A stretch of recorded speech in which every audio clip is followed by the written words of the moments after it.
Let's hear it for the war hippies one more time. All right, so I have the distinct honor of introducing you to the gentleman who's going to lead us in the Pledge of Allegiance. Retired U.S. Air Force Lieutenant Colonel Tom Yeager. Lieutenant Colonel Yeager served for 23 years and flew over 324 combat missions over Iraq and Afghanistan. Lieutenant Colonel Yeager is a real-life maverick, serving as an instructor at the Top Gun Flight School. Ladies and gentlemen, Lieutenant Colonel Tom Yeager.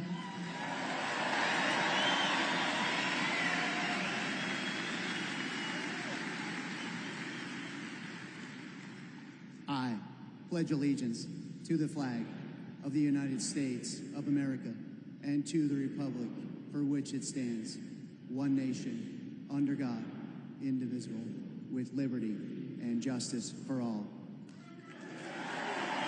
Thank you.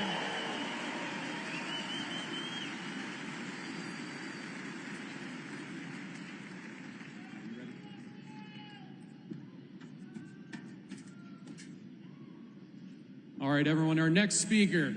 It's my distinct honor and privilege to introduce to you the interim Executive Vice President and CEO of the National Rifle Association, Andrew Arulanandam.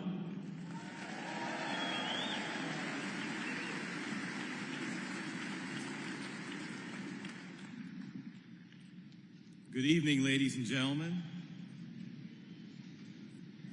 You know, this is my first major public speaking engagement. Thank you. And I have to speak before a fired-up crowd like you, before the NRA president, and before President Donald J. Trump takes the stage.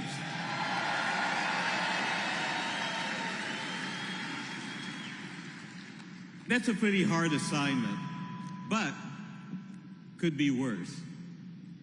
They could have made me speak after the president. And that's why I'm going to be very brief. And I would be making a very serious mistake if I didn't take this opportunity to thank all of you. About 12 years ago, this community stood on principle. And in standing on principle, this community helped save this great show and this great community. The Harrisburg economy was in peril when the then organizers of the show bowed down to political pressure and abandoned it. The NRA stepped in, began negotiations, and 2 years later, the Great American Outdoor Show was born. Thanks to all of you.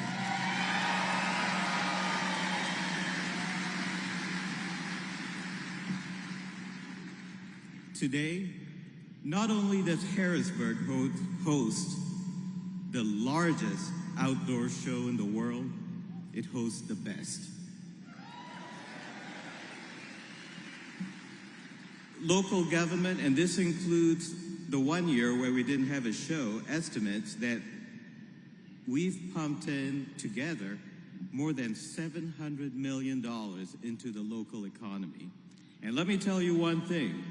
The NRA is not going to stop until we hit $1 billion and then some.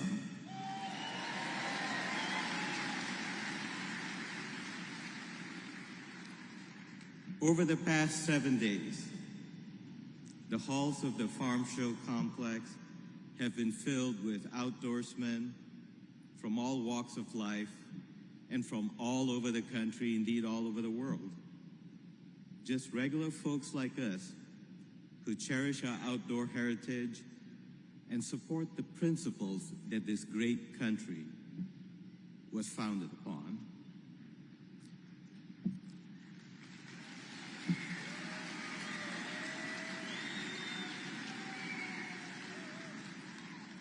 And today, you and I know that those values are under attack in Washington, in state houses across America, in courts, and of course in the media.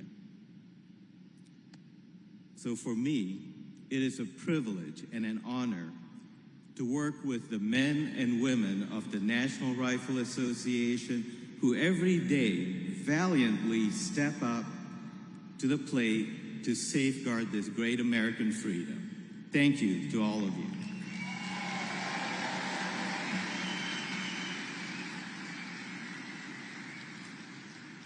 And our thanks to you does not stop over there, because it is because of people like you, the NRA members in Pennsylvania, you helped elect President Trump nearly 8 years ago.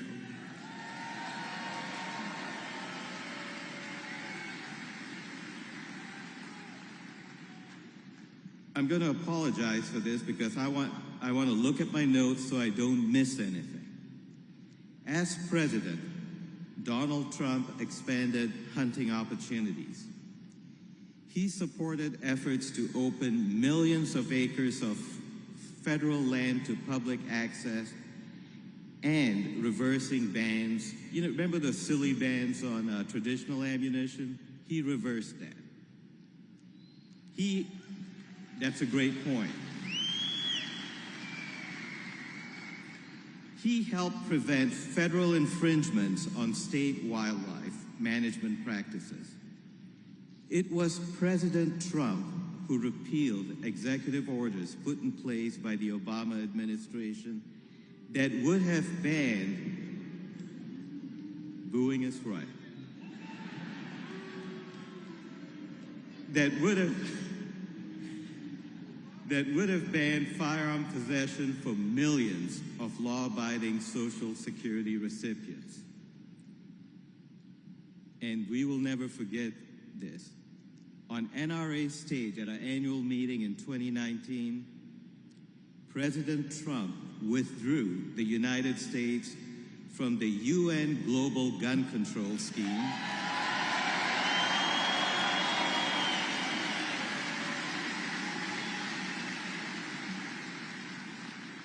that ensured that our Second Amendment rights would never be subject to the whims of some international bureaucrat.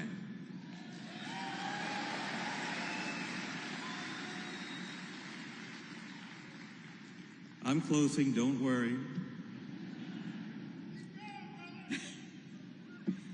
2024 will be a decisive year in our fight to protect our rights.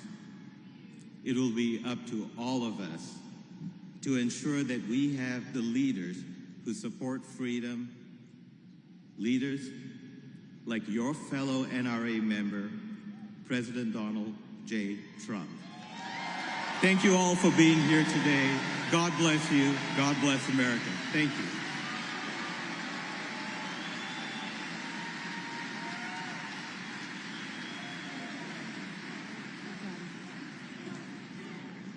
Let's hear it one more time for NRA CEO Andrew Rollinandum. All right, ladies and gentlemen, you're in for another treat. It is my pleasure to introduce to you my colleague and NRA spokesman, Billy McLaughlin. Billy?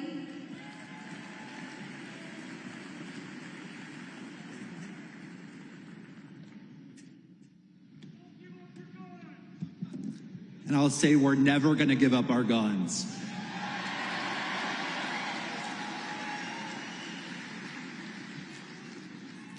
So I wanted to welcome all of you to the NRA Great American Outdoor Show. This is real America.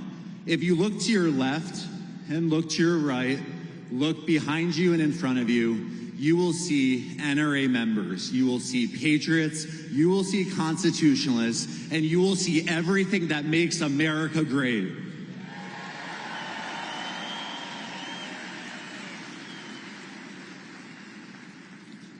But if you could take a moment and look at the middle of the arena, that's the mainstream media.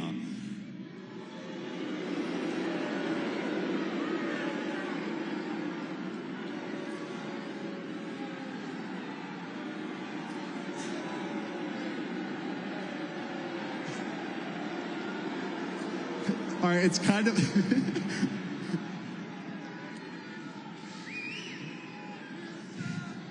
It's kind of unclear if they like you, media. But, so we have CNN here.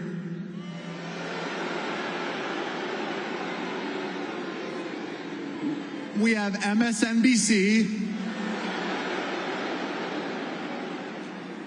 We have the New York Times.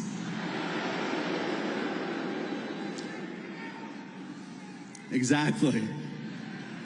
And can I say, you guys are a badass crowd.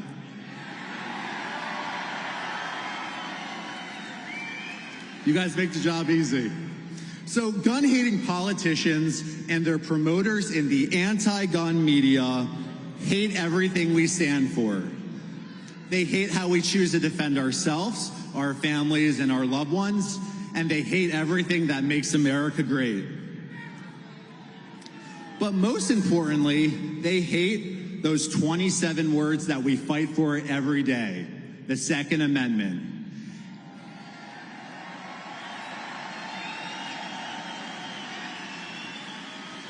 A well-regulated militia being necessary to the security of a free state, the right of the people to keep and bear arms shall not be infringed.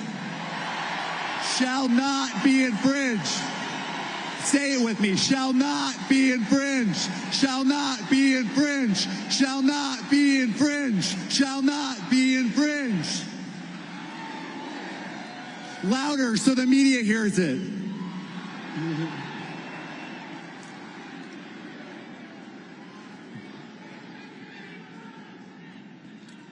And many of them are live on TV right now. I could see their lights. So at this moment, let's make sure that their audience hears us. USA.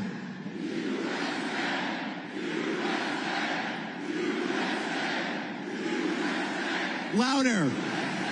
We have to go louder, guys. Make them hear it.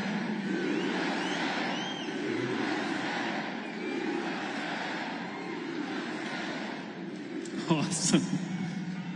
Guys, but the fact is, every year, over 1 million law-abiding men and women like you and me, patriots, law-abiding citizens, use firearms to defend themselves, their families, and their communities. And the anti-gun media refuses to cover it.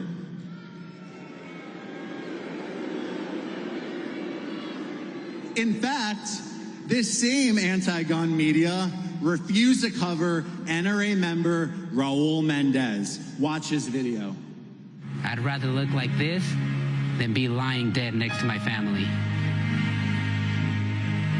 This right here is the only reason we're alive. No one ever told my story, and we all know why.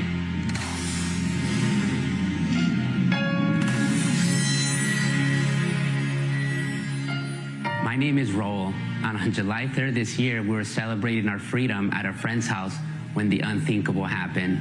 A neighbor we never met came in uninvited and started shooting at all of us right out of the blue. Before I can actually comprehend what was happening, one of our dear friends was shot and died instantly. Next thing you know, the shooter shot me right in the side of the head and through my left eye. I hit the ground unconscious. Everyone in the house was screaming bloody murder and thought I was dead, including my family, who sprinted to a nearby bedroom and tried barricading themselves.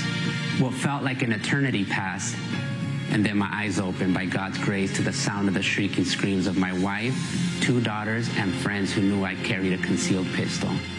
After a short struggle against 2 brave friends, the shooter broke away from the fight and started to reach for his second gun, with my family lined up as his next victims. But I put 4 shots in his chest and sent him straight to hell. If I didn't have my gun, everyone in that house would have died. The news vans would have been front and center, but because I did, you never even heard about it. In fact, each year, over 1 million law-abiding Americans use firearms to protect themselves and their loved ones. But in 2021, America's 5 largest newspapers published just 10 news stories reporting defensive firearm use. In contrast, those same newspapers had a total of 1,743 news stories containing the keywords murder, gunfire, or shot. We still have no idea why that man opened fire that day, but it has only reinforced our family's support for the Second Amendment. I was in the hospital for 5 days, and when I finally got out, I bought my family 2 handguns to train with. Evil will always exist, and we are more ready to confront it with equal force now more than ever. This family will never be victims again. My name is Raul Mendez, and I am a proud lifetime member of the National Rifle Association of America.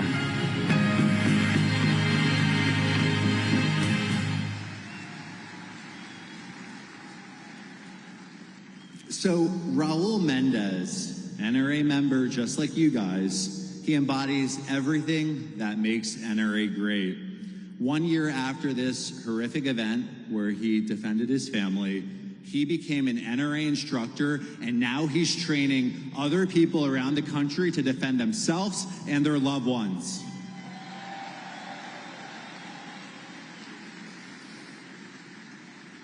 So next, let me introduce one of our closest friends at NRA. Her name is NRA instructor Robin Evans. Robin Evans has trained 4,500 women, victims of rape, domestic violence, stalking, and violent crime. Watch her video.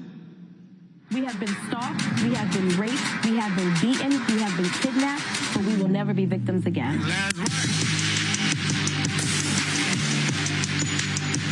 Welcome to Chicks with Triggers. I am Robin, your instructor for today. What Chicks with Triggers is a safe space. This is a safe space for women. I have trained over 4,500 people. We're about uplifting women. We are about encouraging women. We're about empowering women. There was no safe space where women could go and talk to other women who have been in similar situations. I was involved in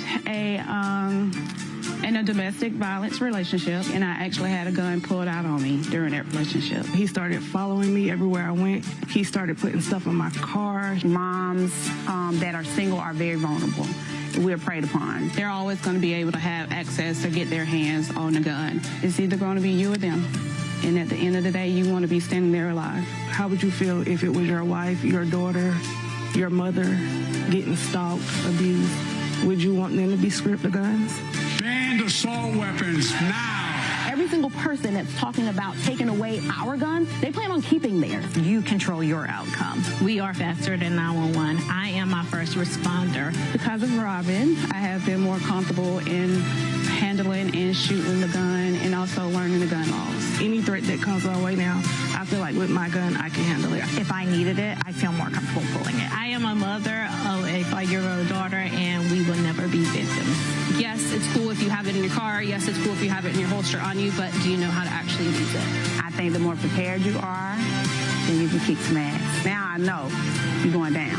Like every single time there's a video out about black women learning guns or Asian women learning guns or Latino women learning guns, it's always saying, well, why does that matter? It matters because we weren't here before. This was a demographic that wasn't here before. The NRA is single-handedly the biggest and strongest organization, especially for gun rights in this country. And I think without them, we would be absolutely screwed. For anyone trying to take away our Second Amendment right, I say, come and take it.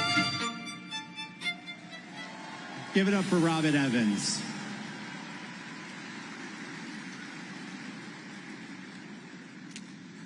So, on October 7th in Israel, terrorists from Hamas went and killed, slaughtered, beheaded 1,200 babies, men, women, and children.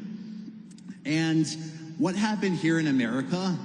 Crazed leftists took to the streets and anti-Semitism increased drastically. We have an NRA instructor. His name is Rabbi Yossi Alfort. He took action, and he jumped into action and protected his community and trained them. Watch his video. The nation is seeing an increase in anti-Semitic attacks. I feel like a target. Explosives have been thrown at the synagogue right behind my house. Unbelievable, the fact that these people can be on the side of terrorists. Last year we had about 950 calls for service. Since October 7th, we're over 1,200 calls. So Maganam's mission is to train and empower the community to deter and respond to security threats. We're trying to give everybody the tool to be empowered to protect themselves. God forbid something happens, I'd be ready for it. I've put on about 7 of these lectures in the last 3 weeks with over 700 people attending in total. My 21-year-old daughter, she was harassed on social media, telling her they're going to come to the house and kill her, telling her about Hitler not finishing the job. You know, Maganam means nation's shield, and I like to say we're like a shield. We're about 30-30-30, where 1/3 is hired professionals dealing with institutional security, 1/3 dealing with community training, and then 1/3 is the, working with government, law enforcement. We're able to cover a lot of ground and cover a lot of incidents that police may not necessarily be able to respond to in time. A guy just getting out of prison punched a kid in the face, like an 11-year-old kid, obviously Jewish. We were able to get there within seconds, put the guy under private person's arrest.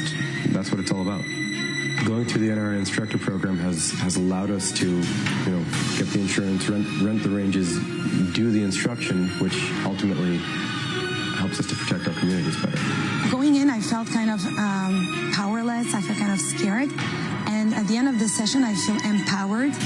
I feel stronger, and I feel I can better defend my family and myself. It was fun. It was a great experience. It really was. Thank you, Rabbi Yossi, for providing this format. We're ready to protect ourselves and do what needs to be done. Thank you, Rabbi Yossi and Maganam.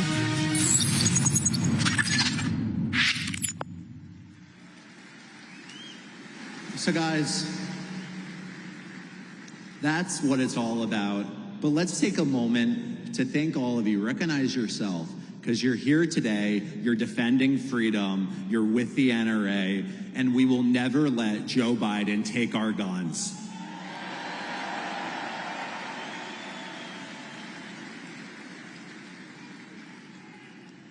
So thank you for all you do, and enjoy NRA Life member President Donald Trump in a couple minutes.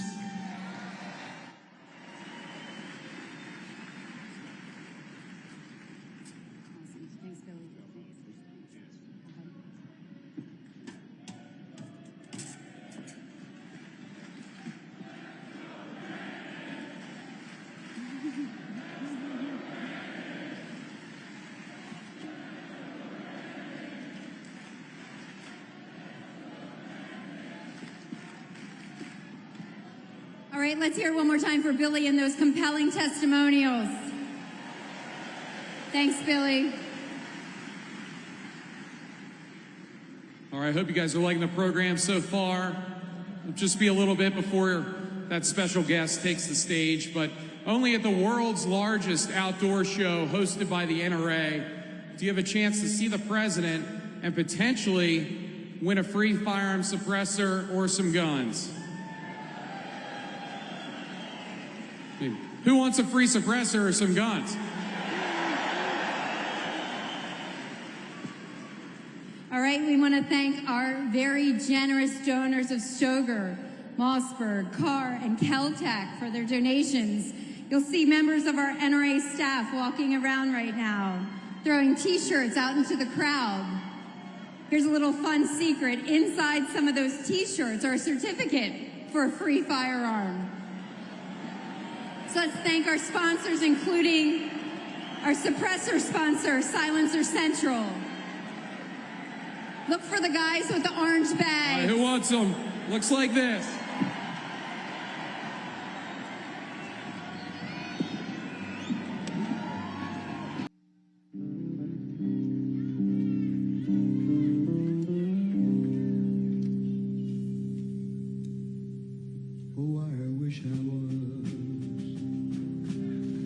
In the land of cotton, old times there are not forgotten.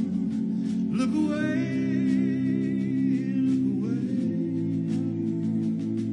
look away, Dixieland. Oh, I wish I was in Dixie. Oh, where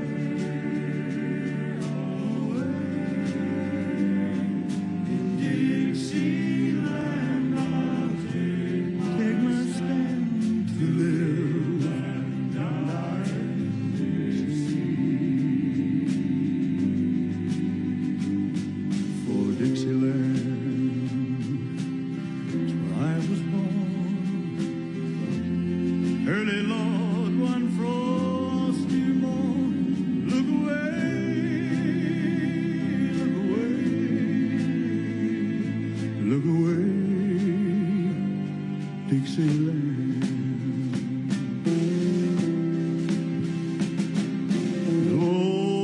Glory, glory, hallelujah.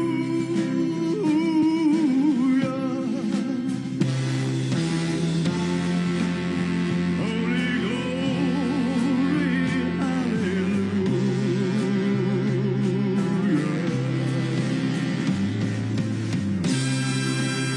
Holy glory, hallelujah.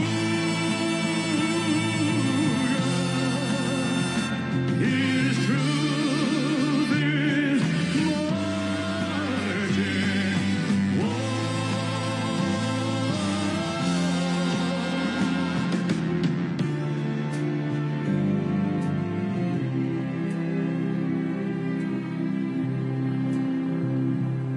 so hush, little baby, don't you cry.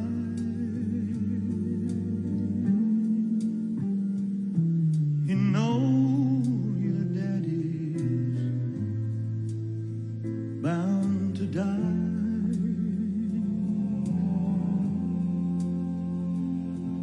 But all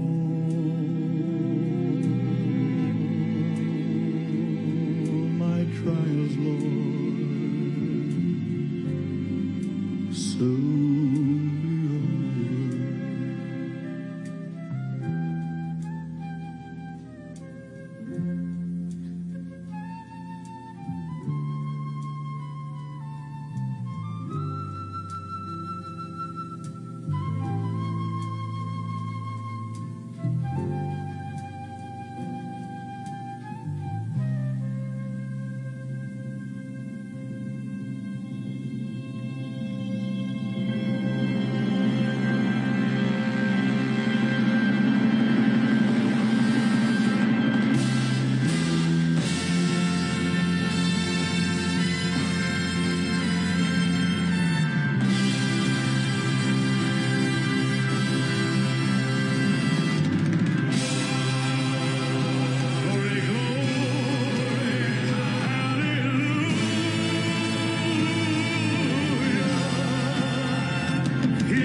We hear you, we hear you. But right now, everybody, he can hear you too.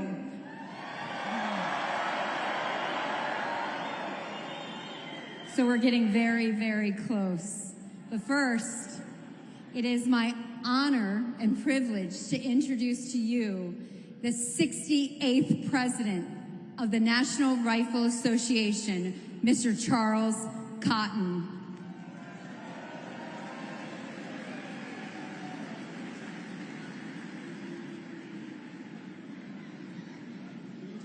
Thank you. Good evening, folks.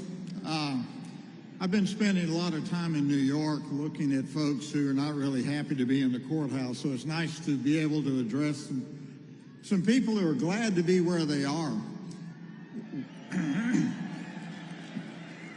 When I was first asked if I would introduce President Trump, I said, well, of course I will.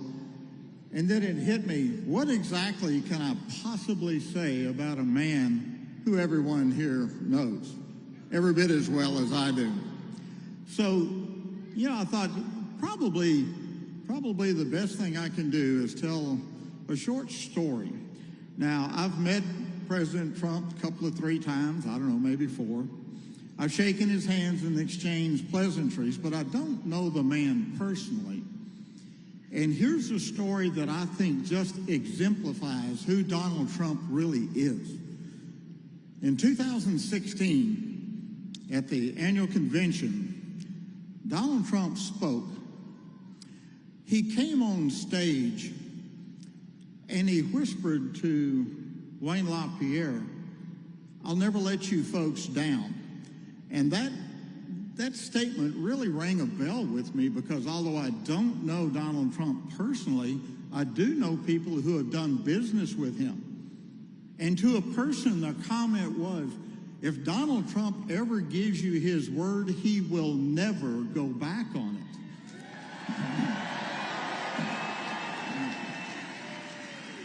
So that's why his statement to Wayne gave me a great deal of hope, because I kind of figured I knew how November 2016 was going to come out.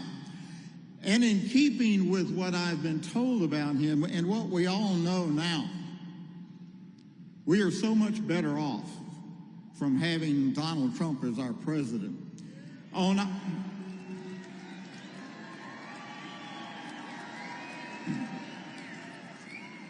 our issue, and that's what I'm going to stick to tonight, on our issue of the Second Amendment, we have the New York State Rifle Association versus Bruin case, absolutely the most important Second Amendment case in over a decade. We got that decision, which in its, I guess the shortest form I'll call it, guarantees that the right to bear arms for self-defense or any other reason does not stop at your front door.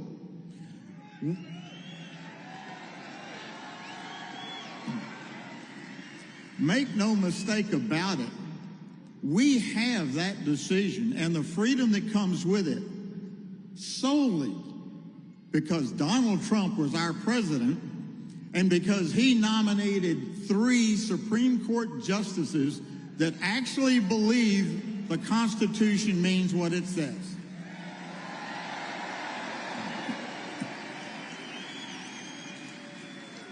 The Second Amendment, indeed the entire Constitution, along with all Americans, have no greater friend than Donald Trump. Andrew, would you please join me at this podium here and help me welcome Donald Trump, the 45th President of the United States.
Well, thank you very much, Charles and Andrew. That was beautiful, and we appreciate it. I'm thrilled to be back with the hardworking, God-fearing, true American patriots of the NRA right from the beginning. For 4 incredible years, it was my honor to be the best friend gun owners have ever had in the White House by far. Now I stand before you with a very simple promise. Your Second Amendment will always be safe with me as your president.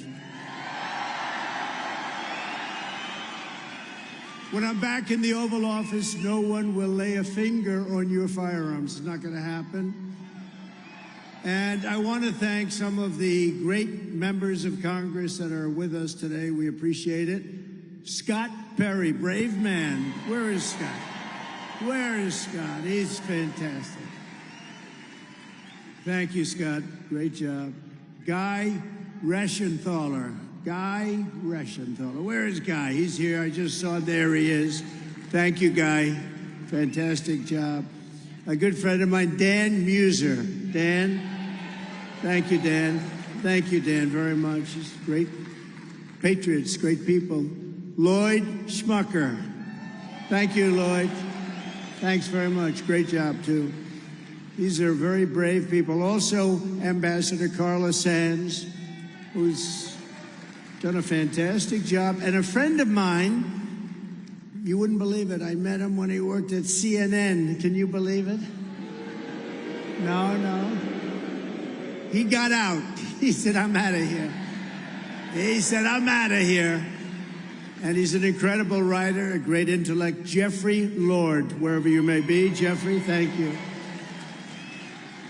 As many of you know, last night we had a monumental victory in Nevada. It was a big one. We won over 99% of the vote and got more votes than any candidate in the history of the Nevada caucus. Think of that. That's a nice one. And we also won yesterday a beautiful place, I will tell you, but this is a beautiful place also. But we won the Virgin Islands, got 100%. We won it in a landslide. And 3 weeks ago, we all watched that. It was 40 degrees below zero. How about that? That's good. You don't have weather like that. We have some lousy weather here too, but we don't have weather like that. 40 degrees. You couldn't walk from the car to a door, which was like there, and you walked and you said, I think I'm frozen. It was seriously cold. 3 weeks ago, record-breaking margins, and we won, as you know, New Hampshire, we won Iowa, we won everything. In fact, when we went to Iowa, we won by the largest margin in the history of the Iowa caucus ×2, double the largest margin. Then we went to New Hampshire, and we had more votes than any candidate has ever gotten in the history of the New Hampshire primary. So these are good signs. These are good signs. And 15 days from now, we're going to win the South Carolina primary. We're way ahead, but we only have a 42-point lead. That's not bad. And this November, we're going to win. Remember, this is the big one. The White House. We're going to win the White House.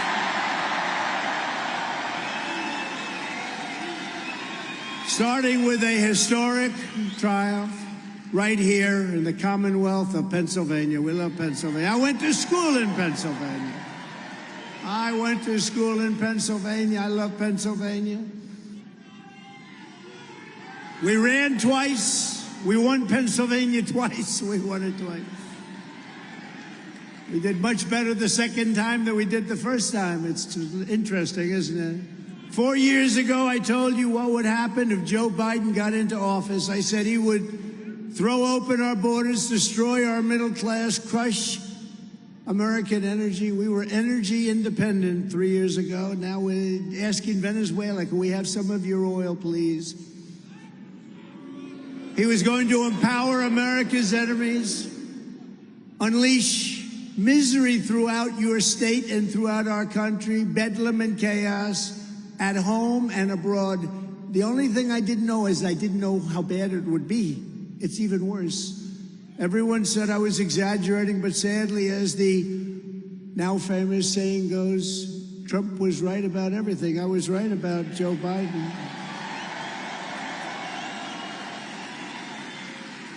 Joe Biden is the worst and most incompetent and most corrupt president in the history of our country.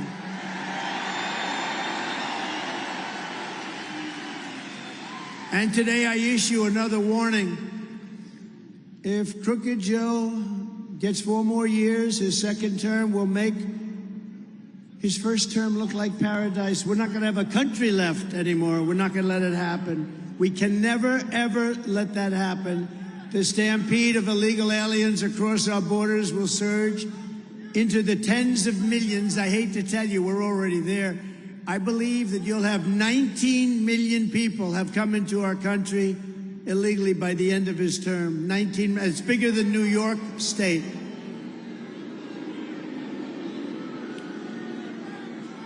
And the people that will benefit the least, the biggest losers in this whole invasion, will be African Americans, Hispanic Americans, Asian Americans, and all unions. Unions will be out of business. I met with the Teamsters the other day, had a good meeting with the Teamsters, and I said, you better get me because we're going to stop. We're going to close up our borders. We had the safest borders in the history of our country, and now we have the worst. Hourly wages will be cut in half if Biden's policies are allowed to continue. Open border, he wants open border. Nobody thought they were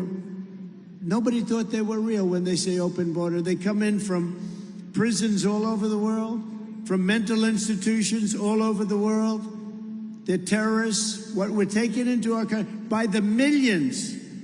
And we're going to end it on day one. We end it on day one.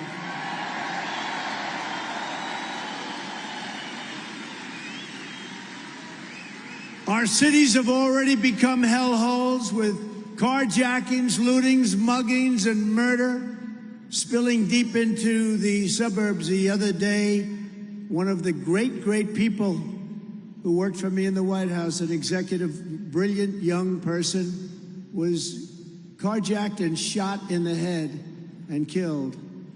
And this is in Washington, D.C. It took place.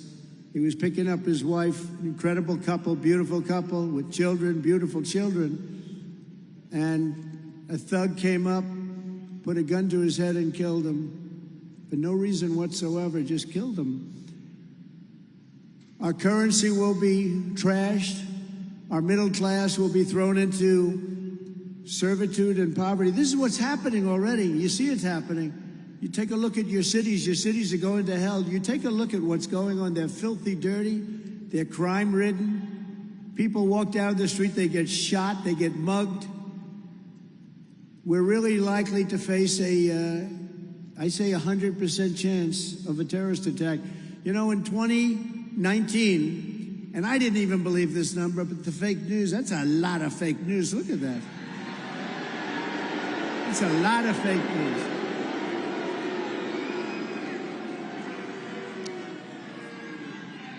I didn't believe this number, but they had up that in 2019, that's my time, there were no terrorists. You know, we had all sorts of bans. We had it down. We really had it down.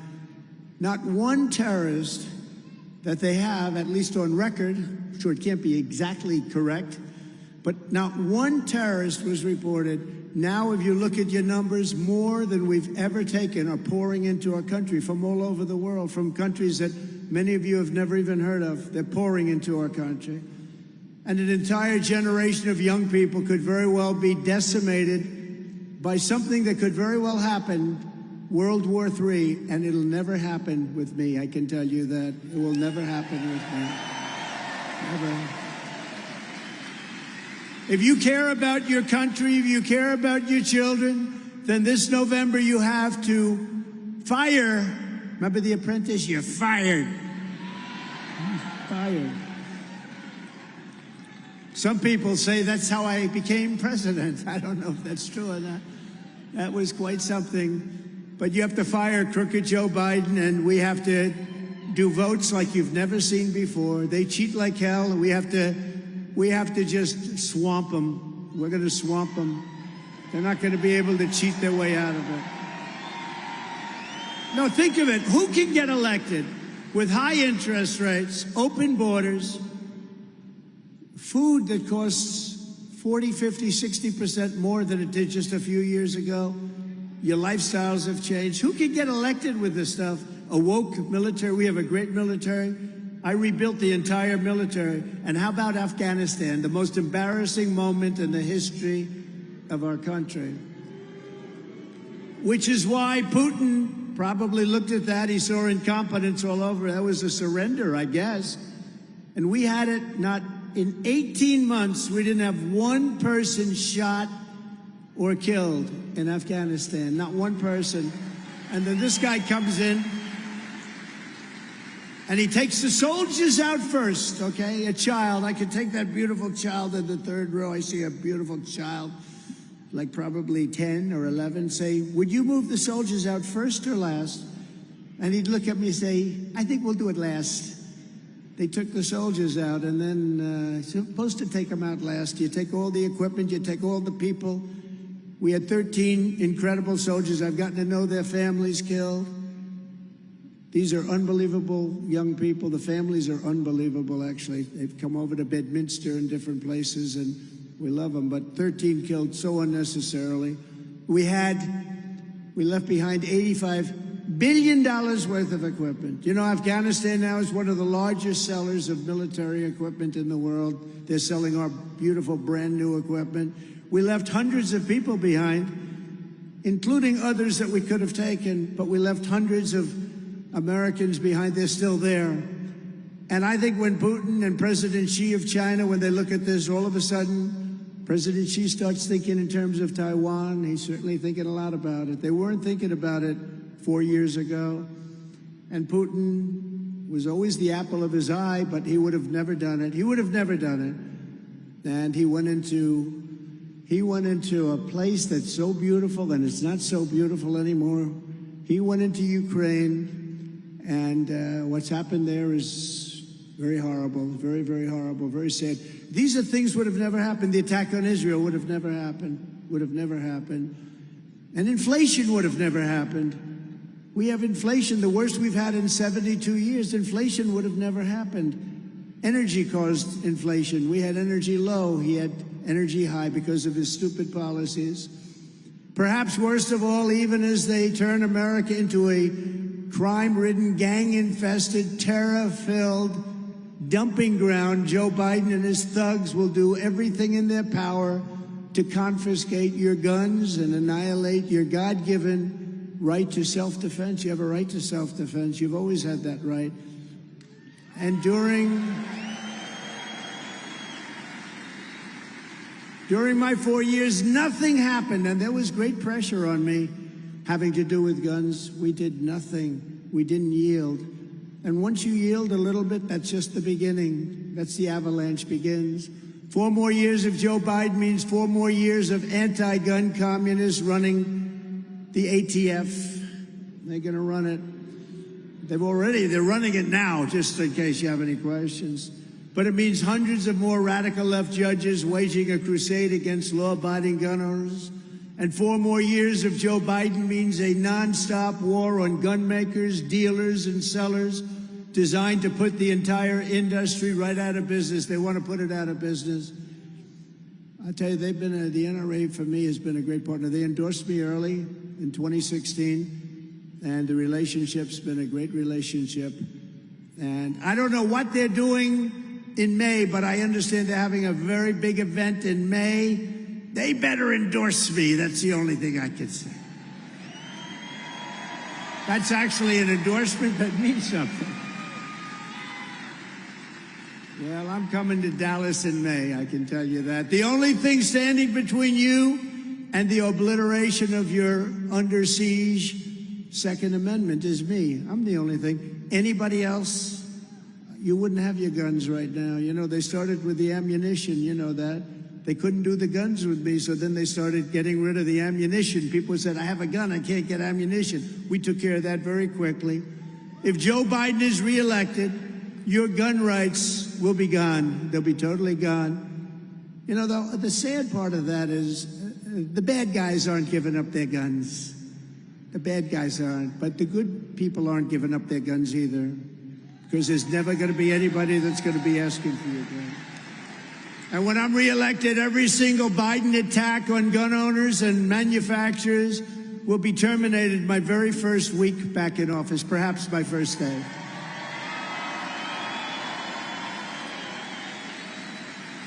And every pledge, and your officers will tell you this, every pledge I made to you as a candidate, I fulfilled as your president, every single pledge.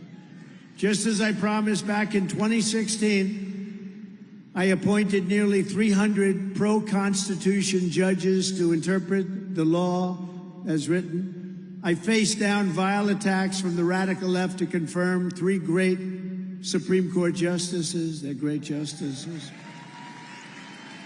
And standing before you at the NRA Leadership Forum in 2019, I revoked America's signature from the globalist United Nations Arms Trade Treaty, where basically they take your guns.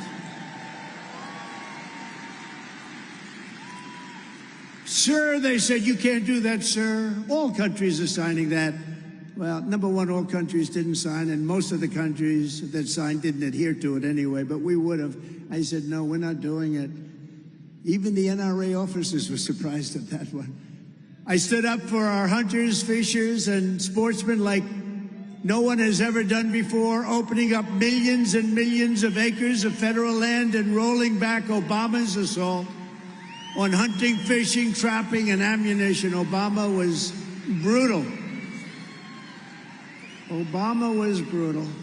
Biden happened to be along for the ride. I think maybe that's still happening, isn't it, huh? You know, whenever I say, you're President Barack Hussein Obama, they say, oh, he doesn't know who the president is. No. It's bad to be sarcastic with this group. When I do an imitation of him not being able to find the stairs, see how many stairs? We've got about 5 of them. I do an imitation, I go home, my wife said, darling, our great First Lady, by the way, we have a great First Lady.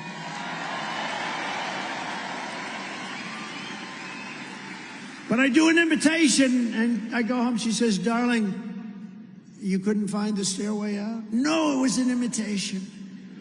The fake news makes it sound like I couldn't find my way off the stage. When I mention certain names, they do. They are the worst.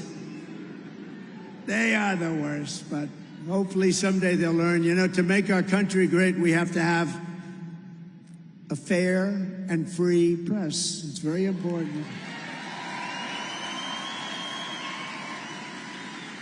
We need that. We need fair and free elections, and we need strong borders. We have to have strong, and we're going to have all of them. We had them just a little while ago, 3 years ago, like nobody's ever had them before.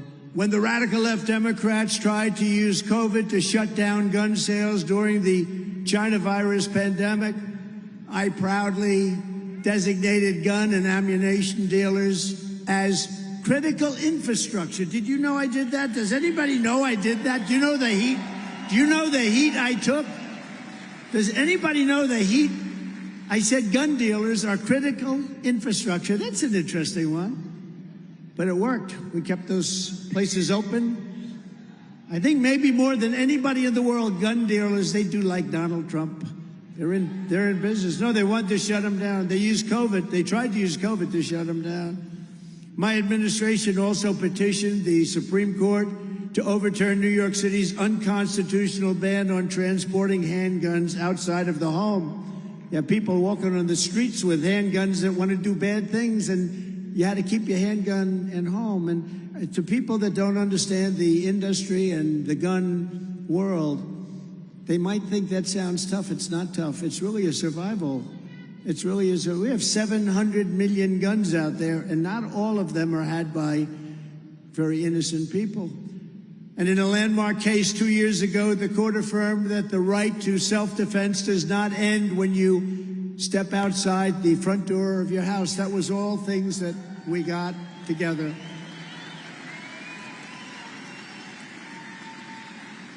But under crooked Joe Biden, your Second Amendment is again under siege. You know that. Biden has implemented a vicious zero-tolerance policy. Do you know what that is? It's not good. That revokes the license of independent firearms dealers if they make a single minor error, little tiny error, they're out of business. He imposed the so-called pistol brace rule, which orders law-abiding citizens to register or surrender guns with certain equipment. You know that. Many of you are forced to do it. I don't know. Is everybody doing it as per their demand? Who in this group has done it? There's a hand way back there. By the way, this is a hell of a big building and it's packed. This is a big building. This is a big... This place is packed. A lot of people outside, too, trying to get in. Arena, big arena. And now Biden is trying to ban all private gun transfers in the United States with the stroke of a pen. Let's ban them all.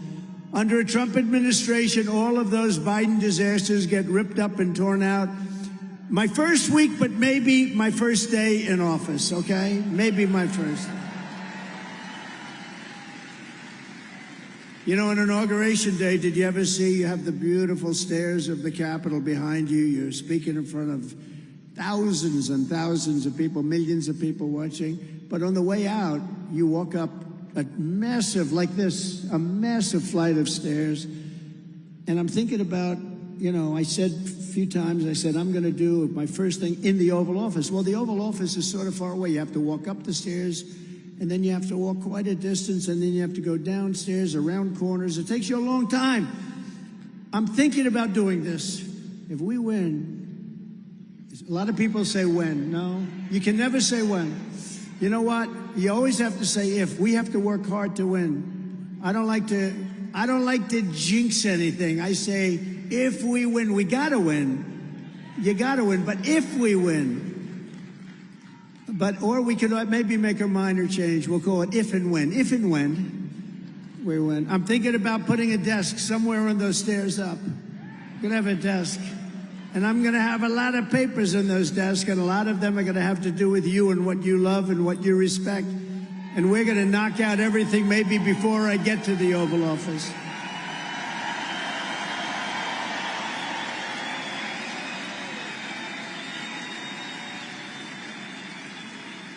That'll look strange, won't it?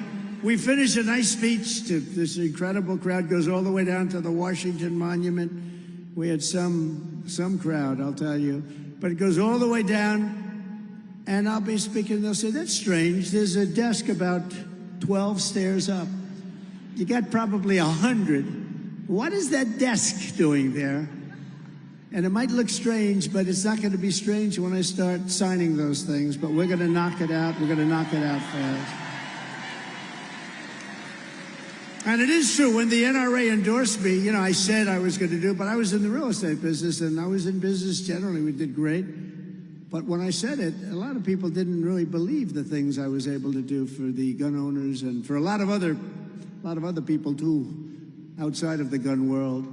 But we did every single thing and more, and it was my honor to do it. Incredible people. Incredible people. On day one, we will sack the radical gun grabber, Steve Dettelbach. Did you ever hear of Steve Dettelbach? Do you know who the hell he is? And we're going to replace him with an ATF director who respects the sacred right to keep and bear arms. You don't know who Dettelbach is. He's a guy that is not good for this room. He's not good for you. We will fire ultra-left Interior Secretary Deb Haaland and appoint a secretary who truly loves our hunters, fishermen, sportsmen, and outdoorsmen, like my sons. My sons love Don and Eric. They're great hunters. They love the outdoors. They love it to a point, like I say, when are they coming back? And they're good, too. They're good. If they were golfers, they'd be better than scratch. Does anyone know what I mean when I say that? They'd be better. They're really good. They can shoot. They can shoot as well as about anybody, but they love it. It's a great passion, and it's good for them. And we will completely overhaul the corrupt Department of Injustice to clear out all the communists who have weaponized government activities and gone against conservatives and gun owners, and we will replace them with relentless crime fighters on a mission to put dangerous criminals behind bars. If you're a violent criminal today, if you kill people, if you slaughter people, if you mug people, nothing happens. But if you're a religious person of a certain faith, you get persecuted. And I don't know what's going on with Catholics, but Catholics are being treated very badly. I don't know if you know that, but they're being treated very, very badly. What the hell is going on with Catholics? And yet, we got 88% of the evangelical vote, but we only got 50% of the Catholic vote. We should get 110% of the Catholic vote, what they're doing to Catholics. But we have a sick and corrupt two-tiered system of justice in our country. Do I know better than anybody? As an example, it was just announced that Joe Biden, his Department of Injustice, will bring 0 charges against Crooked Joe, despite the fact that he willfully retained and disclosed troves of ultra-classified national security documents. Now, that's not what I've been hearing, and he's not under the Presidential Records Act, which is a big thing. I am. It's a protective act. They're trying desperately to spin the Biden document disaster into but wasn't Trump worse? No, Trump was peanuts by comparison. That was 50 years, and he did a lot of it when he was at a very young age. He was mentally a little better than he is right now. But no, in actuality, I am covered by the very important Presidential Records Act, and therefore I did absolutely nothing wrong. Nothing wrong. But Biden wasn't president. Only the president is covered. It's a big deal. And he wasn't covered. Also, Biden took documents over this long-term period as a senator and as a vice president. Well, that you're not allowed to do. Much of this period, he was at a very strong state, and he was fine. He was probably, in terms of the intelligence of senators, he was probably, out of 100, he was probably in the 95 category. I'd say he was 95th on the list. He was never setting any records. He made recovery almost impossible. Recovery of documents. He made it almost impossible for the federal government to get them. In fact, he gave classified material to the writer of his book in total violation of just about everything. I cooperated with the very unfriendly and hostile feds. I cooperated far more than Biden did, who sent records to Chinatown and shipped them all over the place. He shipped them to Chinatown and all over the place. They don't tell you about that. He was even at Penn Biden Center. Do you know that he gets paid millions of dollars? Do you know that? You know who pays him? China. China. You have the Penn Center, right? Penn Biden Center. He gets paid millions of dollars, and they pay like close to $100 million to the school itself. And by the way, I went there. I went to a place called the Wharton School of Finance, and so I know all about Penn. I love Penn, but Penn is getting a little bit out there. And they were also sitting underneath his beautiful Corvette that he talks so much about, in a very flimsy garage with one of those very cheap garage doors. You know, you can cut it open with a scissor. Does anybody have a scissor? I want to get some classified documents. Let's cut it open. It had no security, no Secret Service, no nothing. And certain members of the Biden family lived there. I wonder what they did with those very important documents. But they had no Secret Service people there because he wasn't president. And Mar-a-Lago's loaded with secret. We have more Secret Service. But Biden fought them all the way. I didn't. They're trying to make it the other way. No, Biden fought them very hard. And they never got what they wanted to get anyway. I even gave the DOJ and the FBI lunch at Mar-a-Lago. You know, they say I didn't behave. I gave them lunch. I said, have lunch at beautiful Mar-a-Lago, where they asked us to, do you mind, sir, doubling up the locks on the doors? Yeah, I'll double them up. We had locked doors. I'll double them up. And I did that. The discussions were good, and then they ended up with the now famous raid on Mar-a-Lago. We're having a talk, and they raided my house. They did it for publicity reasons. They did it for election interference reasons. They want to interfere with the election. So I guess they expected dinner, not lunch. I should have given them dinner, not lunch, I meant. If Biden is not going to be charged, he said, that's up to them. You know, look, if he's not going to be charged, that's up to them. But then I should not be charged. This is nothing more than selective persecution of Biden's political opponent, me. And I don't know that it's Biden, because I don't think he knows he's alive. But it's vicious and very smart people that surround the Resolute desk. You know what the Resolute desk is? The most beautiful desk. You know, when you're president, they allow you to pick your desk. There are things that are very nice, very nice. And they have these unbelievable desks. One of them is the Resolute desk. That's the one I took. And it had a tremendous history of presidents behind it. And he has the same desk. I think he took it because he likes me so much, you know. He said, I want to use this. I want the same desk as President Trump had. But never has such a thing as what he's done with the weaponization of our government, DOJ, FBI. It's never taken place in our country. It only takes place in third world countries. This has never happened in our country before. And the local DAs are part of it, and the attorney generals are all a part of it. You saw what happened in Atlanta with Fani, F-A-N-I, Fani. How do you pronounce F-A-N-I, Fani? They interviewed her a year before. I would never have an affair with anybody in my office. Well, she had an affair. And they paid the guy almost $1 million. The only way, and honestly, that just corrupts all of justice. And they spent a lot of time at the White House. You read that. It came out last week, right? Everybody read it?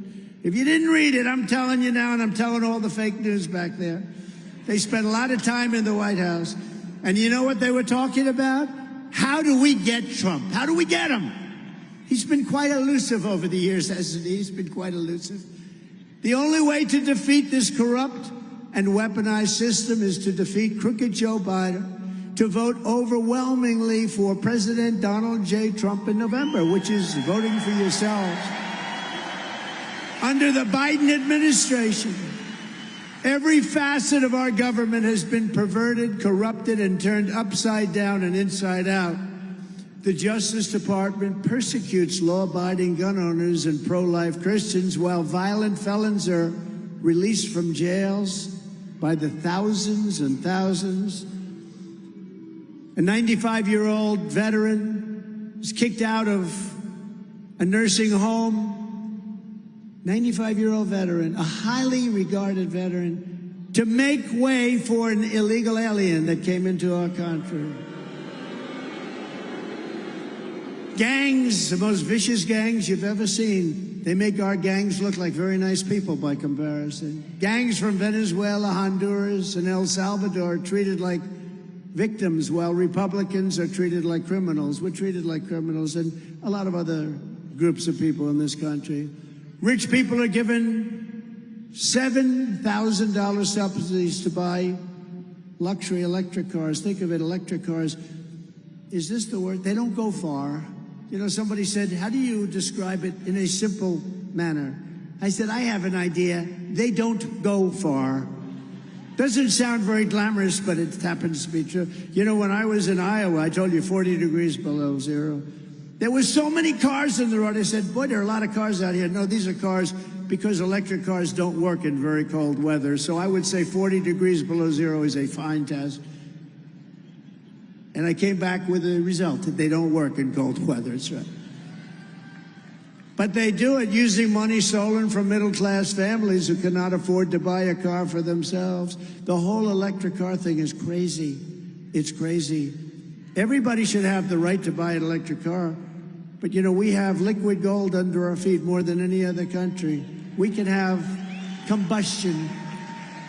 We can have combustion engines. We can have hybrids. Hybrids are actually pretty good, you know, the combination of both.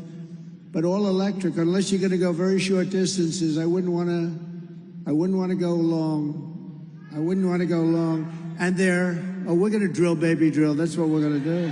We're going to drill, baby, drill. We'll drill, baby. Thank you very much. Thank you. That was very nice. You guys have a good voice. No, we're going to drill, baby, drill. We're going to get our prices down. We had gasoline at numbers that you hadn't seen in 25 years. We were doing so incredible. We never had a country that was doing so well as it was during the Trump 4 years, which is why we're leading in the polls. We're leading everybody. We're leading. I think the Republican primary is essentially over. That's what I hear. We'll go to South Carolina. We're going to do great in South Carolina. We're actually going tomorrow to South Carolina. You know, I used to have a nice, simple life. I didn't have to go around and make speeches to massive stadiums. And if you say one word, a little bit mispronunciation, you end up front page. What's wrong with him? You make 9 speeches. I have a guy I'm competing against he hasn't spoken in months. And when he does, it's not pretty, is it? Not pretty. Not pretty. And I got to know President Xi of China and Putin of Russia. Got to know a lot of the leaders. They're tough cookies and smart. And I just can't imagine what happens when they close the doors and go into a little negotiation. Unfortunately, I know what happens, and it's not good for America. It's not good. A vote for Biden is a vote for all of this communist lunacy that you're seeing around you with the open borders and all of the problems that are caused. A vote for Trump is really a vote for common sense. You know, we're conservative and all of that. But I say more than anything else, it's common sense. We want borders. We want strong borders. We want great education. We want low taxes. We want a powerful military, but not necessarily to use it every week on going after countries that don't want anything to do with you. The day I'm inaugurated is the day that law and order, sanity and justice will return back to the United States of America. On day 1, we will seal the border and stop the invasion of America. We're being invaded just like it's a military invasion. There's no difference. You know, we are losing, in my opinion, 350,000 people a year to fentanyl. There's no war, for the most part, where you're going to lose that many soldiers, where you're going to lose that many people. We're losing 350,000, I believe. They always say it's 100, 125. It's not. It's much more. It's getting worse, too. We had a very strong border. It was very hard for them to get things through our border, and now they just walk through, nobody checks. We spent a lot of money on equipment. I said, get me the best equipment. But do you know the best thing for detecting drugs is a certain type of German Shepherd? You know that? They are unbelievable. There's no machine that costs $2 million each that can even come close. So I love those dogs. I think they're great. You can't get away with it. I mean, they put them in their cylinders of a gas car. They don't have cylinders in the electric cars too much. But they put them in hubcaps. They put them in places. I always say, you know, I've seen the way they bring them in. If they would devote that genius to making money legitimately, they'd be very wealthy people. But what they do is incredible. But the best thing you have is a certain type of German Shepherd. It's unbelievable. They go right up to it. They say, that's it. They point to it. You take off the hubcap and stuff pours out. You say, hey. But you know, we worked hard on it and we had it way down. And now it's coming in at a level of 10 times more what it was 4 years ago. 10 times more. Many people are dying. Fentanyl. And I had to deal with President Xi that he was going to give the maximum penalty for sending fentanyl to the United States. I had that deal because he understood tariffs. I charged him massive hundreds of millions of dollars China paid to the United States. Not one president ever, not one president got 10 cents for China. They're great negotiators. You know, they say, but we are a developing nation. Well, so are we. Have you seen our cities? Our cities, you might as well redevelop, and we're going to do that, by the way. We're going to redevelop our cities in this country. And we're going to redevelop and fix our capital, which is a murder den. People are getting murdered every single week, many people in some cases. We're going to bring back our capital. We're going to bring back law and order. We're going to have the federal government run it. And we're going to bring back the capital, Washington, D.C. We're going to put it in the safe fold. We're going to have it safe. We're going to have it clean. We're going to take the graffiti off the marble columns, those beautiful, beautiful marble columns put up 100 years ago and more. These gorgeous Carrera columns. I know all about the marbles. I can tell you every marble. But these beautiful columns that are incredible how they could have done it years ago without the powerful tractors that you have today and lifters and cranes. They got them up and they're beautiful. And they have graffiti on them. We're not going to have any more graffiti, and we're not going to have roads that are in bad shape. We're not going to have medians that are falling down. We're not going to have paper that's been down for six months. I mean, you look at some of this, you look at the damage, the destruction, the filth, and you have cars, and I wonder what these leaders say as they're driving into Washington, D.C., and there's paper all over the roads, and beer cans and everything all over the road, strewn all over the place, and the medians are falling down. You know, that metal median that they use so much, real garbage. I mean, you put it up, and I think the sun makes it warp. You ever see this stuff? You put it up, 2 weeks later, the thing looks like it's been up there for 30 years. What crap. Somebody made a lot of money doing that. Whoever the man that sells that stuff is, I want to hire him immediately because I think he's the greatest salesman on earth. They're all laughing because they know exactly what I'm talking about, right? Right? The little ching, ding, ding. This, it's like you put it down. The next day, it's like this. You have to understand, that was my business. I was really good at that business. It's called construction. 3 years ago, we had the most secure border in the history of our country.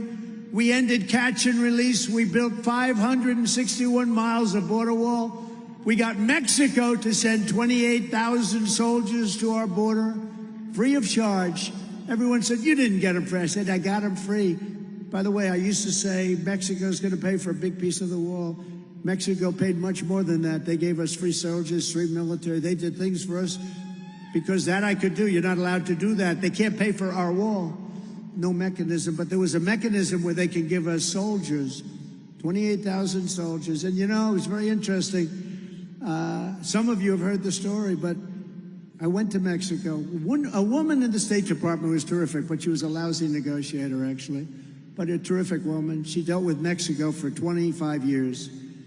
And she said, sir, you're not going to be able to get this stuff. I went to Tom Homan. I went to Brandon Judd, the Border Patrol. I went to these I said, what are your give me a top 10 list. And they gave me a top 10 list.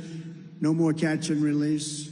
No more, a lot of things. We want the wall. We want this. We want that. We wanted a lot of different things.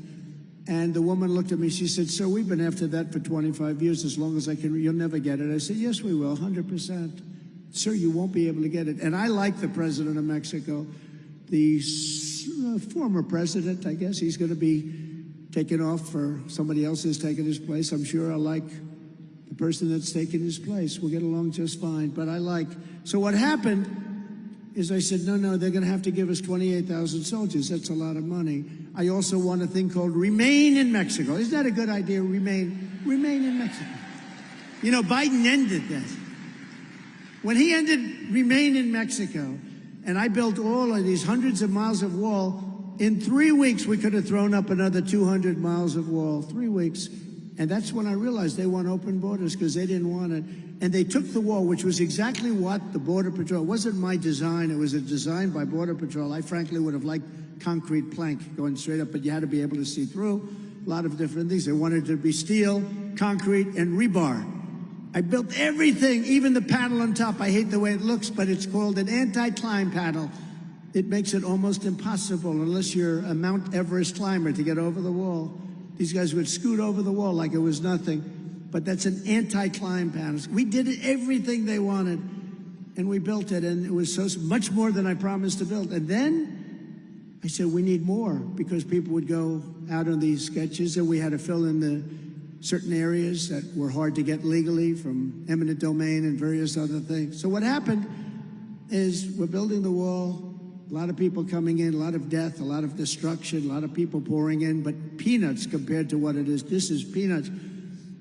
And I got Mexico. I said, you're going to have to pay for the soldiers free of charge. They laughed at me. They said, we're not doing that. I said, you have to. I'm sorry. We're not doing it. Sir, you have to be. Here's a guy, handsome guy, beautiful representative. He laughed. He said, sir, we're not giving you soldiers. Why the hell would we give you soldiers? He actually thinking to himself, we've been ripping off the United States for years. Why the hell would we give them soldiers to protect their border? We're not doing that. We want them out of Mexico, these people that are coming up. A lot of criminals, a lot of bad people are coming through. So I said, no, you're giving it to us, 100%. No, sir, I'm not giving it to you. I said, listen, 100% that you're giving it to me. We're not giving it to you, sir. You're giving it to us. He goes, no way. I go, way. And so we left it. And I said, here's the story. You're going to give us every one of these items. I have 10 items, and Remain in Mexico is a big one. But no more catch and release. We call it catch and release in Mexico. We had catch and release in the United States. We catch a criminal, and we release the criminal in the United States. What the hell? And then we say, come back in 6 years for a court case. Only the really dumb ones came back.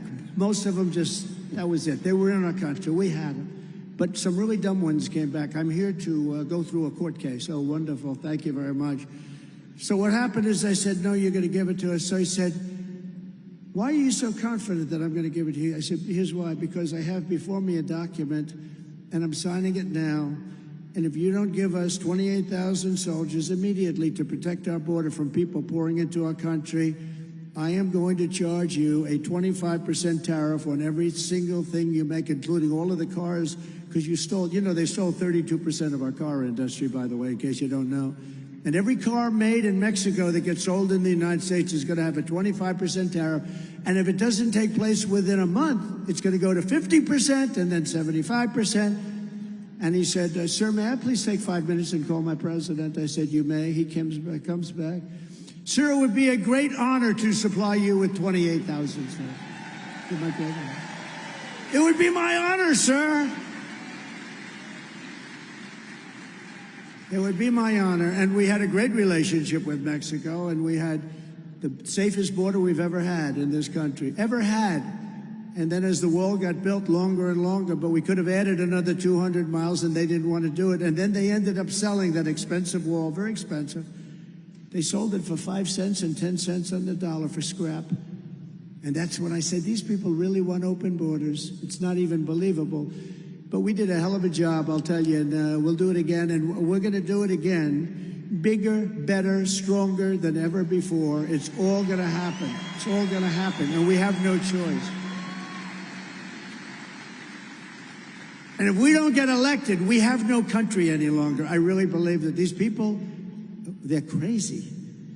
These people, what they're doing to our country is insane. You have to see, some of the people coming into our country these are hardened criminals. These are hard, tough, they're prisoners. They make our prisoners look like very nice people, okay? These are hardened criminals. They're coming into our country. And now you're seeing the problem. You saw where they beat the hell out of 2 police officers in New York City. And then the DA said, let them go, that's okay. But he goes after Trump. Goes after Trump. You have to be a violent criminal. If you're a violent criminal, you have no problem. Under Biden, millions of illegals are now pouring into our country. And these include terrorists. You know, you have a 100% chance of a major terror attack in the not too distant future. It's a terrible thing to say. I went 4 years with no terror attack. 4 years, and I could never talk about it. We call it the ban. Remember the travel ban? We cleaned up the name a little bit. But we didn't take people from countries with the massive terrorism and the attacks. We don't want our shopping centers blown up. We don't want our people destroyed. We don't want dead children where a family will never be the same. We're not going to do that. And we did a job, but I never talked about it. I couldn't talk about it because I didn't want to say about how well we're doing on terrorism and then have a terrorism attack the next day. So I never got to talk about it. But the day I left, I started talking about what a great job we did. Thousands and thousands of people are coming in, and you notice they're all men, and they're all between 18 and 25 or 26 years old, practically all, meaning like military.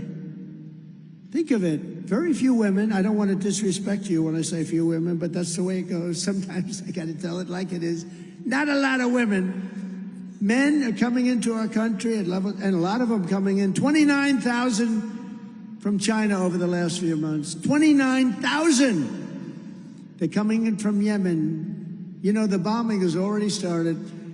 When I was thinking about doing this, the Middle East was being bombed to hell. And I said, you know, it's not necessary. We can do it in a much better way. They have to respect your leaders. I looked yesterday, there's bombs going up all over the place. Everyone's fighting. It's a whole mess.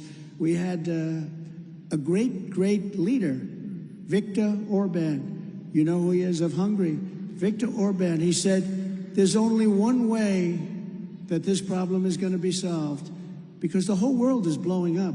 You look at Ukraine, you look at Israel, you look at the whole Middle East, you look at everything. China's talking about going into Taiwan. But Victor's a tough leader and a smart man and highly respected, but he's tough. And he was interviewed recently and he said there's only one way it gets solved. Trump has to become president of the United States again because people respected him. I knew exactly what he was talking about. When I'm president, instead of trying to send the state of Texas a restraining order, I will send them reinforcements. They're going to get reinforcements. They're doing a good job. And I'll use all necessary military and law enforcement resources to defend the United States of America. We're going to be very strong. And within moments of my inauguration, we will begin the largest deportation operation in American history. We have no choice. We have no choice. We have no choice. And we're going to start with the very bad ones because the very bad ones are very, very bad. They're worse than anybody you've seen. And we know who. You know who knows who they are? Your police force. Your local police know exactly who they are. They know them by name. We have to respect our police. Our police have done a great job, and they have not been given the kind of respect that they deserve. We're going to let our police do their job. Did you ever see, I mean, we have a phenomenon going on now where a department store. For years, they wanted to go into a city, a location, and they finally got it built. They spent millions of dollars. And now this new phenomena where hundreds of people rush into the store, mostly younger people with masks and everything. They rush into the store and they walk out with television sets. And I mean, I saw one the other day walking out with a refrigerator. He's got this massive, I said, he's a pretty strong guy, right? Can you believe? And the police are staying there. They're not allowed. It's not that they don't do anything. They're not allowed. They say, you will not do anything to stop this. We can stop that problem. This is a new phenomenon. Nobody's ever seen it before, where they send 300 kids into a department store, and within 15 minutes, the entire store is wiped out, millions and millions of dollars. Then they close the store, and the neighborhood becomes a blighted neighborhood. The whole thing, it's like a chain. It's a chain effect, and it's a horrible thing that's happening. There's no respect for our law enforcement, and our law enforcement could have respect very quickly. And you could stop that phenomena in one day, in one city, if you got tough. If you got tough, the whole country would see it, and it would stop immediately. Despite the worst border crisis in U.S. history, crooked Joe Biden just tried to ram through a massive open borders bill that would allow nearly 2 million illegals per year. Did you see that? 5,000 people a week. Some people said 5,000 people a day. But I think they meant 5,000 a week. We're allowed to come in, dispense unlimited numbers of work permits for illegal aliens to steal American jobs. The unions are going to be out of business. I'm telling you, if the Teamsters endorse Biden, here's the good news. Most of the Teamsters are going to vote for me anyway. And the unions. And workers, just workers. But you give illegal taxpayer-funded lawyers, so they have millions of dollars in this agreement, in this deal, which we, by the way, killed. I think we killed it. I think it's dead. But you can never say it because bad bills always come back to life because these guys make a lot of money with bad bills. But they give millions, tens of millions of dollars, it's down there, to lawyers to represent the illegal immigrants that come into our country. It's not even believable, some of the things. Do you ever notice they come off? Everybody has a cell phone. They come in, they get off a bus. There's always some nice person greeting them. I don't know who these people are. They, hello, welcome. Do you ever notice that? They have like these people. Nice women, beautiful women. Hello, it's so nice to see you. The guy looks at her like he's going to rip her apart. Hello. He never saw this. Nobody ever shook his hand before. Hello, here's your cell phone. Here's your this. Here's your credit card. Would you like to stay today at the Waldorf Astoria, or would you like a Trump hotel? No, it's crazy. It's crazy. Our soldiers are great veterans. I met some of the incredible parents of some fallen soldiers in the back. Incredible. They have the pictures on their chests, just beautiful, beautiful kids. We have veterans that are living like dogs on the streets, and we have illegal immigrants who are living in luxury hotels with cell phones and credit cards. And that's going to all change very fast. Well, it's going to change because we're not allowing people into our country anymore unless you come in legally, so it's going to change in that way. In fact, one of the bill's top Democrat architects admitted just yesterday that illegal aliens are, quote, the people that we care most about. They care. The Democrats care most. He said, these are the people we care most about. Because you know why? They want those people to vote. Now, the good news is they cheat so much they really don't need them. That's why I was never a believer. They cheat with ballots, and they drop ballots and fake ballots and 100 different things. They got more ways of cheating. It's a way of life. It's become a way of life. Our elections are so rigged. But just in case, they're going to be voting. Those people are going to be voting. They try and get them registered. They don't speak a word of English. You're going to register here. Oh, I see. But they have no idea what's going on. They want to get them to vote. In our movement, we believe the highest priority should be law-abiding Americans, not illegal aliens. We got to take care of our soldiers. We have to take care of our veterans and our police and our firemen, people that have loved our country. I mean, you see it over the last few days. I don't know what it is. I've been saying, I wonder why it doesn't seem like, because the fake news doesn't want to report migrant. We call it migrant crime. It's unbelievable what's going on. And now for the first time, you're seeing migrant crime. These are tough people. Again, many of them come out of jails and mental institutions. They're not just sitting there looking for a job, learning English and let me get a great job. These are tough people. These are hardened criminals in many cases. And now you're seeing migrant crime. When a policeman goes up to them, they laugh right in the policeman's face and then punch him in the face. These are not innocents. These are tough people. And we're taking them by the millions. We're taking millions of people, millions and millions. We have no idea who they are, where they come from. We're not doing it anymore. We're not doing it anymore. And the biggest fear I have, the biggest problem I have, 10 months is a long time. The damage that can be done to our country in 10 months, including World War III, the way we're going, we're going to end up in World War III. We have a guy that can't put two sentences together, and he's in charge of negotiations with Russia, with China, with North Korea.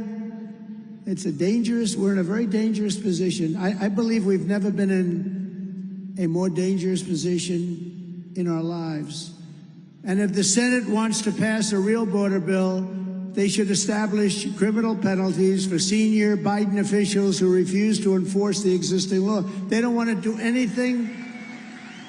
You know, you don't need a bill. The president has the right to say, close the borders. The bill is a hoax. The Democrats are asking for this bill that's so ridiculous. It's a horrible bill. It's actually going to make it worse. But I keep saying, you don't need a bill. I did it. I had no bill. And you know what I did? We're having a hard time with some of our senators, our wonderful senators. I took it out of the military to build the wall because I called it an invasion. This is a military invasion. And I built the wall mostly with funds from our military. I said, I'm sorry. You know, you give the military $750 billion. You can take a little bit out to stop an invasion of our country. After seeing the recent video of a wild pack of illegal aliens viciously attacking these two New York City really good people, too. I saw an interview, high-quality police officers.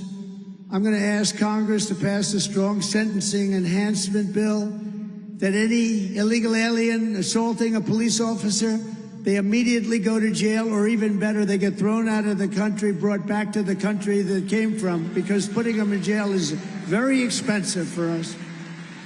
Very expensive. For the past 3 years, the radical left has been busy persecuting me, my family, Christians, patriots, and even the NRA. And meanwhile, the country is in chaos, and bloodthirsty criminals are running wild and roaming our streets. Crooked Joe Biden and the radical left Democrats, they don't care one bit about the terrible suffering of their people, the people in this country, the policies that they've caused all of this destruction and death. But I do care. I care a lot. Because I didn't need this. I had a very nice life. Nice Saturday afternoon. I could tell you, if I weren't doing this, where I would have been in a very nice location. But I didn't need this, but I'm so happy I did. A lot of people say, President, could I ask you if you had it, because they see the way I'm being persecuted by these animals. They said, President, if you had it to do again, successful people ask me this question all the time, would you do it again? You know what I say? Absolutely. What we're doing is so important. We're not going to have a country left. We're going to make America great again. It's very simple. But they ask me that.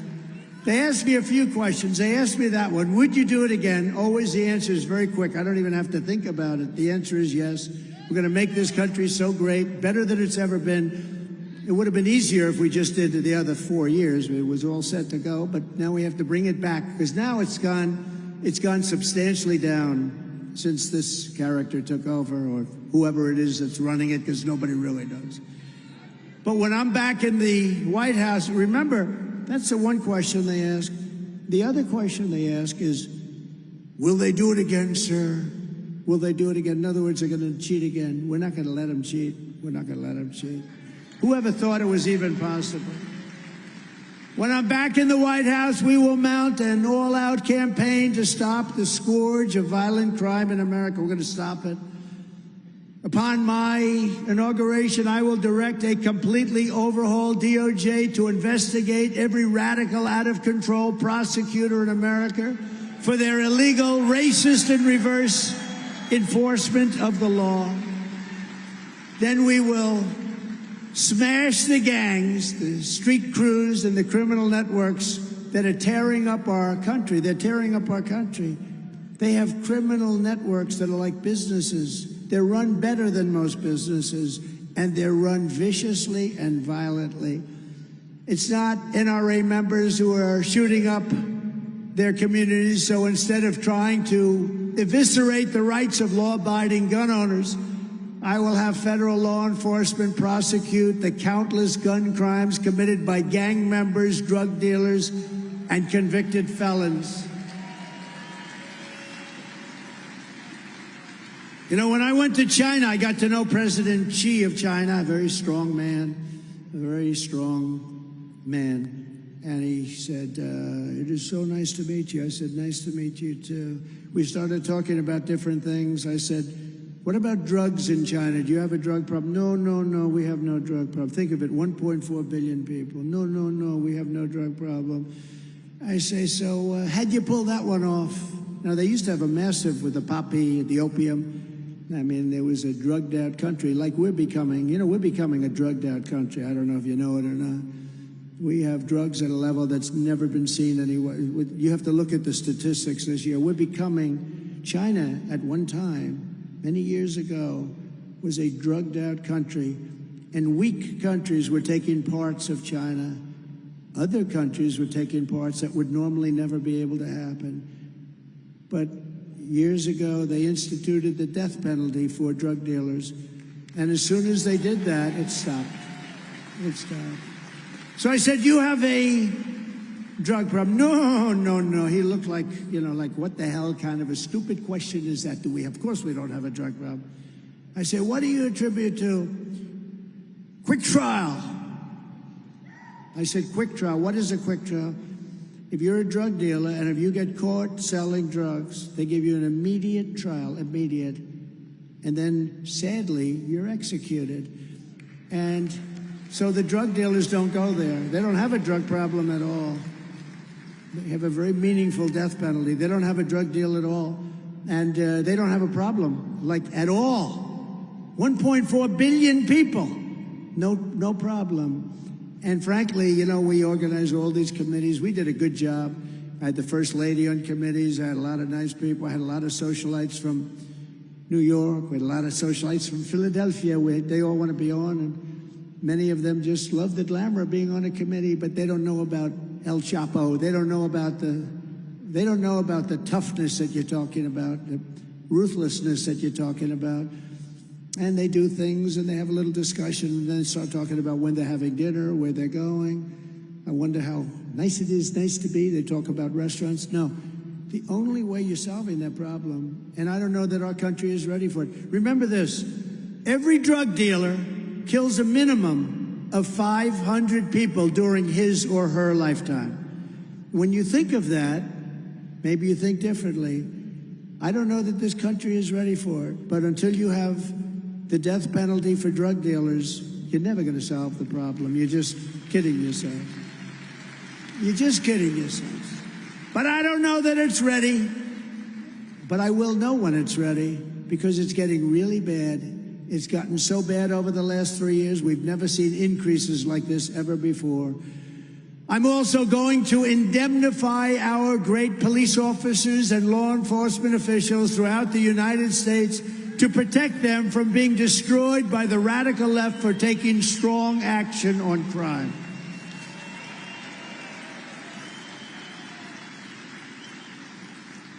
No, they get rough with some horrible criminal. They lose their job, they lose their pension, they lose their wife or a husband, they lose their family, they get destroyed because they're doing their job. We're going to indemnify them.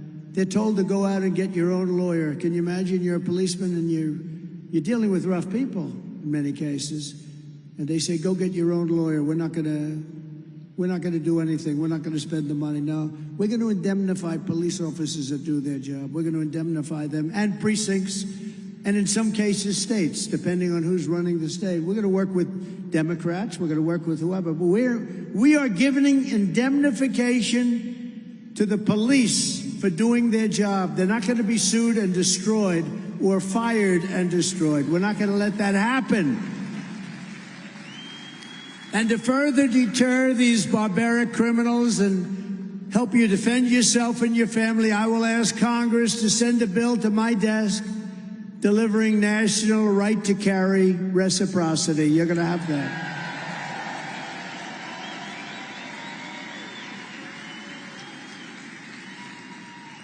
And if you have a meaningful Second Amendment, which you have, it's under siege. They got nowhere with me, but they got a lot of things happening with Biden. It has to go across state lines. You have to be able to go across state lines with Second Amendment privileges. Just as I did before, I will appoint rock-solid conservative originalists to the federal bench, including the United States Supreme Court. Great new justices. Almost 300 judges throughout the country. Big difference. I will stop the effort to deny banking and financial services to gun makers and dealers. They won't allow banks to deal with them. And I will never allow the creation of a central bank digital currency, which is a method of stealing your money. Very dangerous. And we will restore free speech in America. We will have free speech. We do not have it now. We will reverse the Biden ban on natural gas exports. We will end his war on American energy, and we will unleash Pennsylvania oil and natural gas at a level never seen before. On the world stage, we will restore peace through strength. On day one, I will sign a new executive order to cut federal funding for any school pushing critical race theory, transgender insanity, and other inappropriate racial, sexual, or political content onto our children. And I will keep men out of women's sports. How crazy.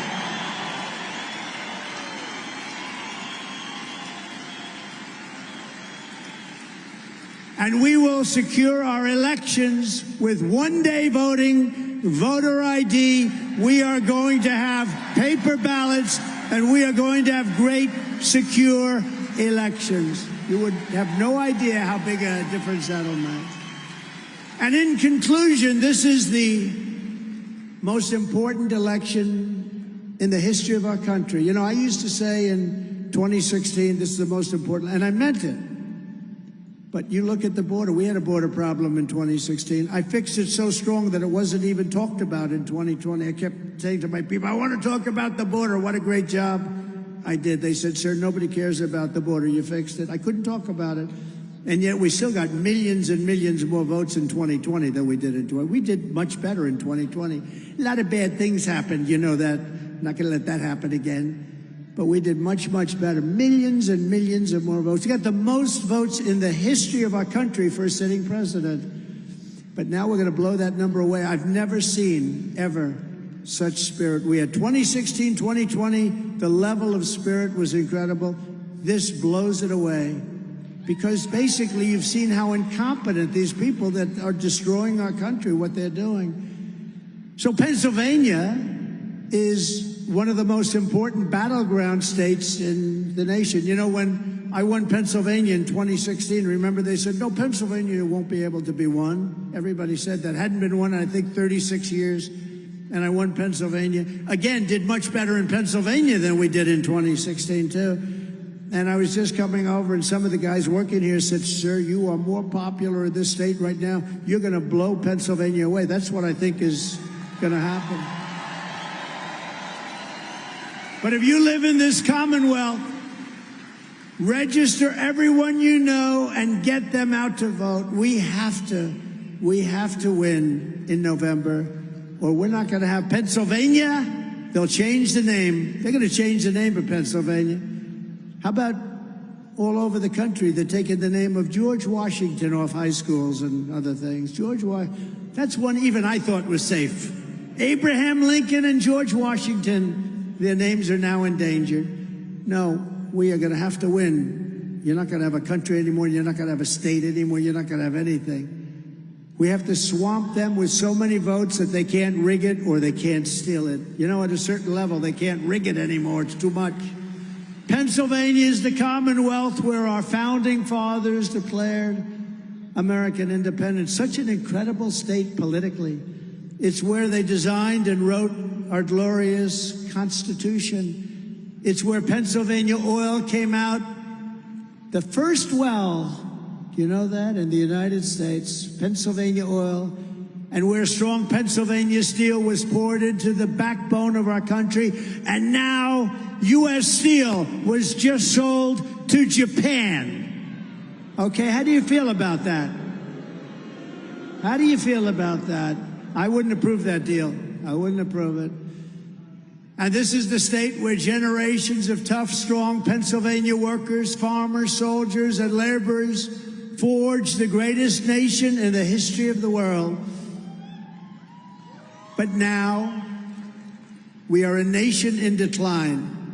We are a failing nation. We don't like to say that. I don't like to say that. We are a failing nation. We are a nation that has lost its confidence, its willpower, and its strength. Think of that. We've lost our confidence as a nation. We're a nation that has lost its way. But we are not going to allow this horror to continue. 3 years ago, we were a great nation, and we will soon be a great nation again. It was hardworking patriots like you who built this country, and it's hardworking patriots like you who are going to save our country. We will fight for America like no one has ever fought before. 2024 is our final battle. With you at my side, we will demolish the deep state. We will expel the warmongers from our government.